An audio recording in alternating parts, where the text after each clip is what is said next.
ओडिशार सर्वप्राचीन साहित्य संस्कृति अनुष्ठान उत्कल साहित्य समाज पक्षर विशिष्ट सारस्वत साधक प्रोफेसर राधानाथ रथंक तैलचित्र उन्मोचन उत्सव सारस्वत पीठ श्री रामचंद्र भवन कटक ठारे अनुष्ठित हो जाइछि। विशिष्ट सारस्वत साधक प्रोफेसर राधानाथ रथंक तैलचित्र उन्मोचन कार्यक्रम उद्घाटक भाव में ईस्टर्न मीडिया प्राण लिमिटेड अध्यक्ष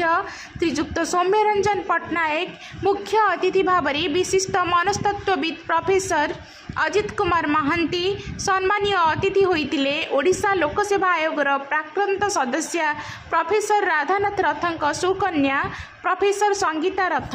मुख्य वक्ता प्रोफेसर विजयानंद सिंह प्रमुख यह सारस्वत उत्सव में जोग देइथिबा बेले बहु प्रोफेसर डॉक्टर गवेषक और राधानाथ रथंक भल पाउथबा व्यक्तिविशेष माने एवं साहित्यक माने जोग देई कार्यक्रम को साफल्य मंडित करथिले।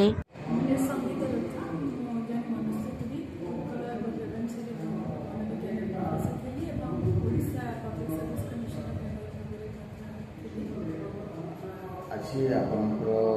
राधानाथ रथ प्रोफेसर राधानाथ रथ विषय पुओ ना झी हे केमती मन पड़े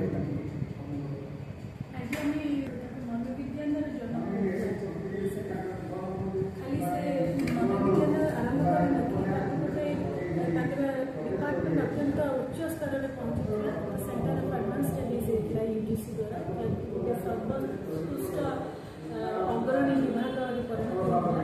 एवं बहुत उच्च स्तर से सबुले स्मरण ता छड़ा साहित्य थे से प्राय 29 उपन्यास लिखी प्रबंध लिखुले 4टी प्रबंध 5टी मनस्थित आत्मचरित निजर जीवनी लिखिं जो से आज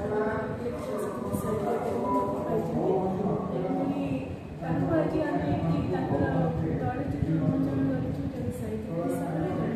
शिक्षाविद हिसाब मनस्तत्वविद हिसाब से जड़े बड़ रिसर्चर हिसाब गवेषक अवार्ड पाइबा गुड़े बही 29 बही गोटे सागर सेपारे गोटे पपुलर नॉवेल से फॉरेन एक्सपीरियंस अनेकटा माने आत्मजीवनी करी गोटे नॉवेल रूप में प्रकाश कर लंडन रोते लंडन झील मान लोक मान जीवन चरित्र नहीं से उपन्यास देखाई